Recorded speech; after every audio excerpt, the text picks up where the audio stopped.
Selamat pagi Amang Inang dan saudara. Di hari Sabtu 26 Oktober 2024. Pada akhir pekan ini, sebelum kita disapa oleh firman Tuhan, marilah kita bernyanyi memuji Tuhan dari Kidung Jemaat nomor 370 ayat 1 dan 2. Ku mau berjalan dengan juru selamatku.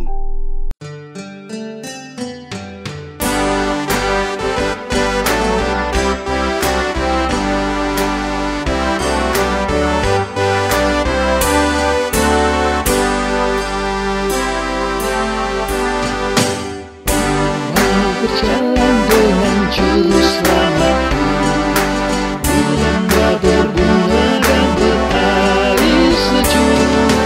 Ya kemana juga aku mau mengikutnya, sampai aku tiba di negeri Bapa. Ikut Tuhan Yesus, ku tetap mendengar dan mengikutnya. Ikut Tuhan Yesus, ya kemana juga ku mengikutnya. Ku mau berjalan dengan juru selamatku, di lembah gelap, di badai yang menderu. Aku takkan takut di bahaya apapun, bila ku dibimbing tangan Tuhanku. Ikut Tuhan Yesus, ku tetap mendengar dan mengikutnya. Ikut Tuhan Yesus, ya kemana juga ku mengikutnya.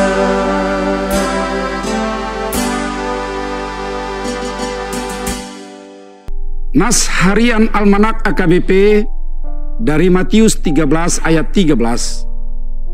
Itulah sebabnya aku berkata-kata dalam perumpamaan kepada mereka, karena sekalipun melihat, mereka tidak melihat, dan sekalipun mendengar, mereka tidak mendengar dan tidak mengerti. Melihat, tidak melihat, mendengar, tidak mendengar. Mengapa Yesus senang mengajar menggunakan perumpamaan? Padahal tidak semua orang mampu memahami bahasa perumpamaan. Hingga kini setiap perumpamaan sulit dimengerti, termasuk perumpamaan dari budaya tertentu. Ya, ingatlah, tahu ya, perumpamaan-perumpamaan dalam budaya kita pun kadang tidak semua orang mengerti, kan? Apakah Yesus tidak mempertimbangkan kemungkinan lebih banyak orang mau menjadi muridnya ketika ia mengajar dengan bahasa yang lugas? Apakah Yesus tidak senang orang biasa mengerti pengajarannya? Hal ini mungkin terbersit dalam benak para murid, sehingga mereka mempertanyakannya. Dan juga pertanyaan kita sekarang ini.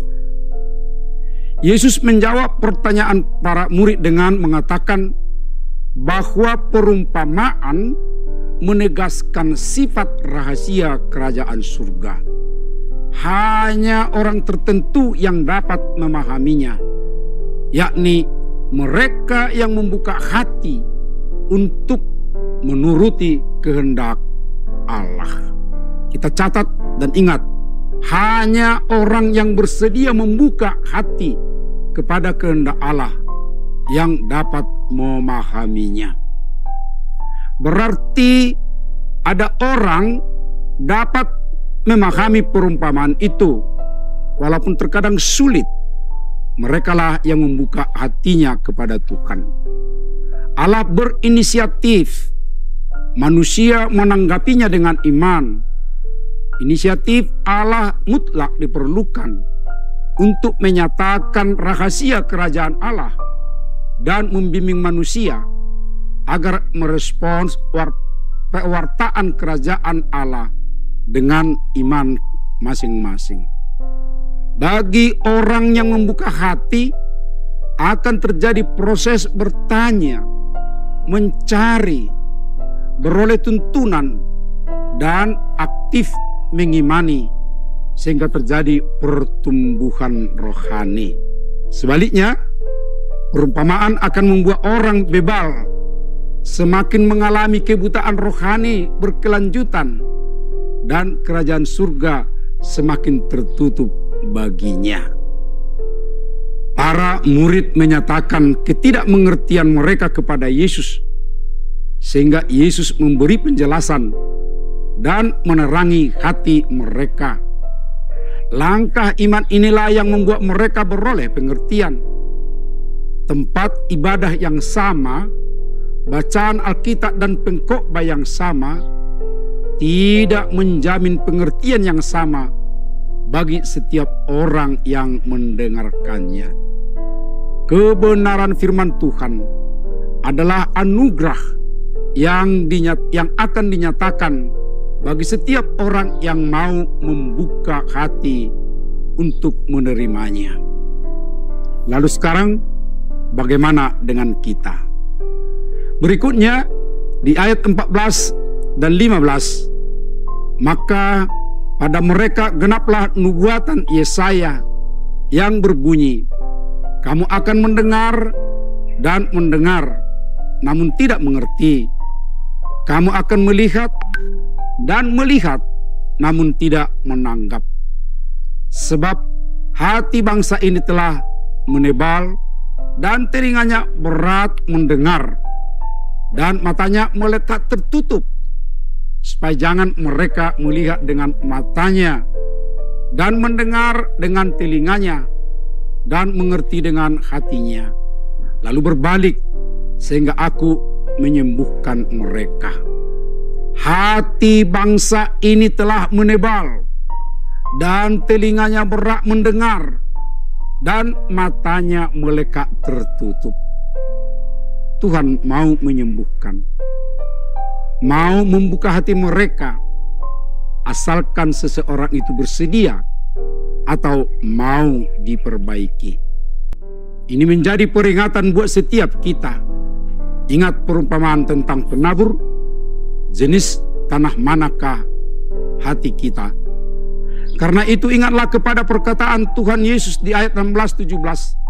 Tetapi berbahagialah matamu karena melihat, dan telingamu karena mendengar. Sebab aku berkata kepadamu, sesungguhnya banyak nabi dan orang benar ingin melihat apa yang kamu lihat, tetapi tidak melihatnya, dan ingin mendengar apa yang kamu dengar, tetapi tidak mendengarnya.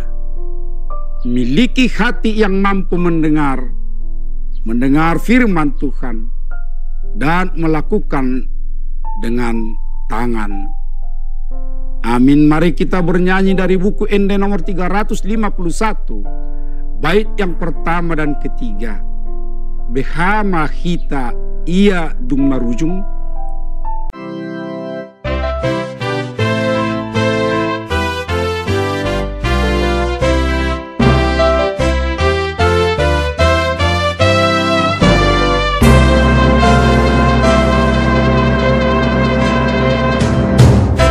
Mahita ia dung marujung para loata di Portubion.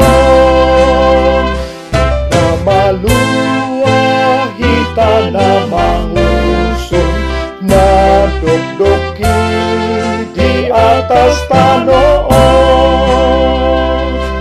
Lamu hita tu banua gijang pason orbukan tina jonok tina taphasonahan na pinarsintani rohantai.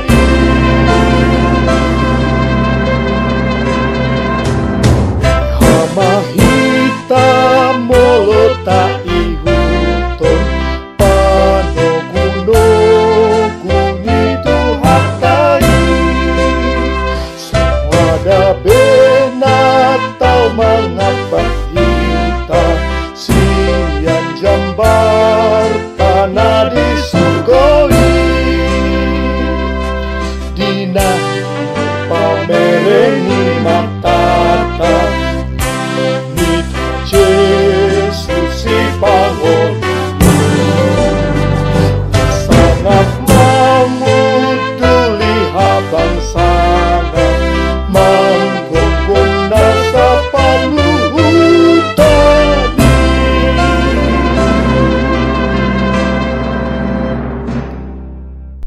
Marilah kita berdoa.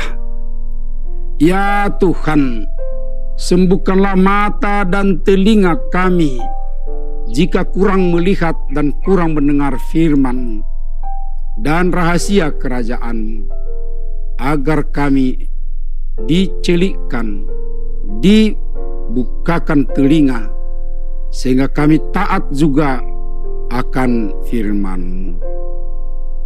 Terpuji Engkau dalam anak-Mu Yesus Kristus. Amin.